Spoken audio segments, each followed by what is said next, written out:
Hello, America. Welcome to another presentation of Under the Macroscope. Today, I want us to take a close look at the global praise for Queen Elizabeth that we recently witnessed. People all over the world, it seems, were praising Queen Elizabeth recently for her, quote, glorious reign for the past 70 years. All reports poured accolade after accolade upon her as if she were the greatest gift to humanity.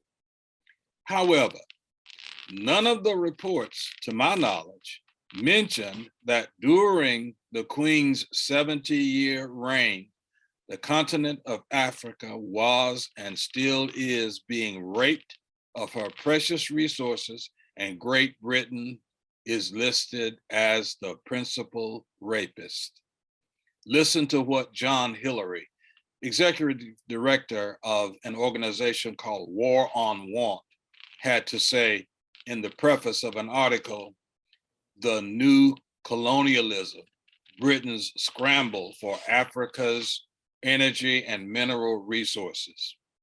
He wrote, in part, "The continent of Africa is today facing a new colonial invasion, no less devastating in scale and impact than that which it suffered during the 19th century. Hear that, the 19th century.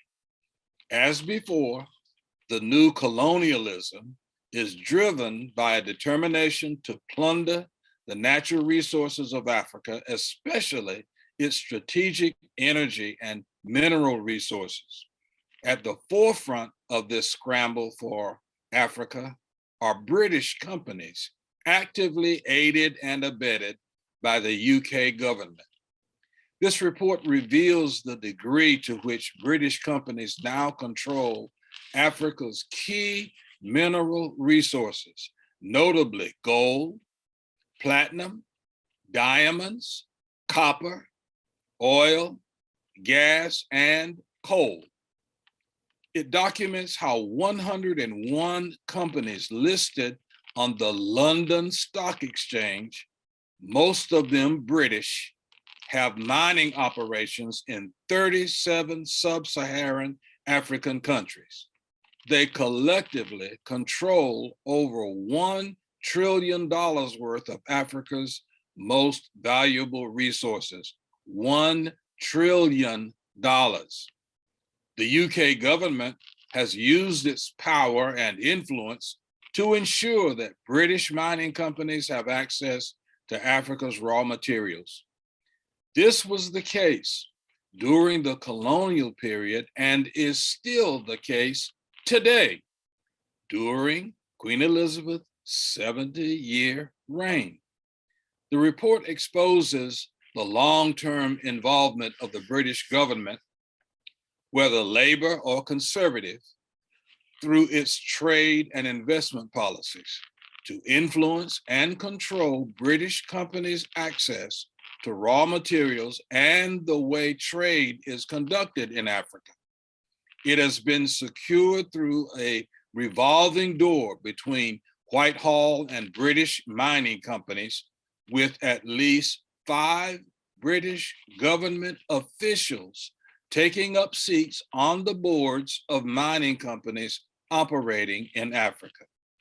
This kind of close control and influence over the political and economic systems of African countries has enabled a company like Glencore to show revenues 10 times, get that, 10 times that of the gross domestic product of Zambia, under the guise of the UK helping Africa in its economic development, a mere continuation of the colonial paternal narratives.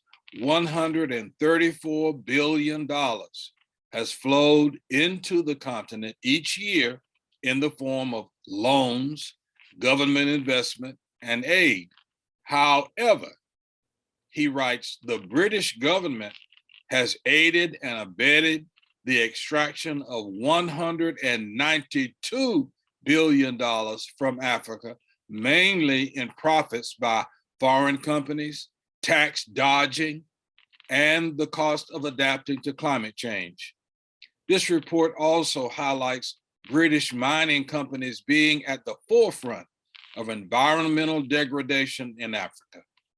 It also shows mining operations of British companies being associated with killings in or near mine areas, unfair and often forced resettlement programs, labor rights, and abuses. People are being forced off of their land by the mining companies, and they have no other means of survival unless they are, quote, fortunate enough to obtain employment from the mining companies. War on Want believes that UK companies must be held responsible for their extractivist behavior in Africa. The UK government must be held accountable for its complicity in the plunder, end quote.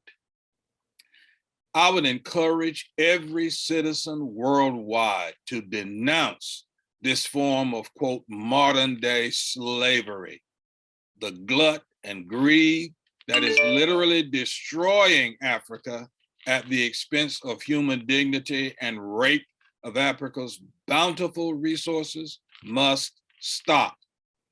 Some may argue the Queen is innocent and has nothing to do with such operations. In British terminology, that is pure poppycock.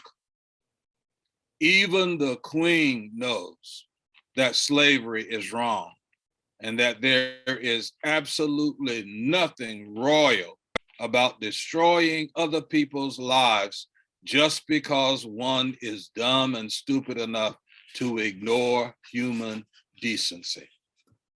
Just another Mackian observation. Thanks for listening. Follow me on Facebook at Under the Macroscope. You may also follow me on YouTube at Mac McRae. Please subscribe and share. And if you wish, you can make a contribution of your choosing by using the QR code on the screen. See you next time. And remember, under the macroscope, we take a closer look.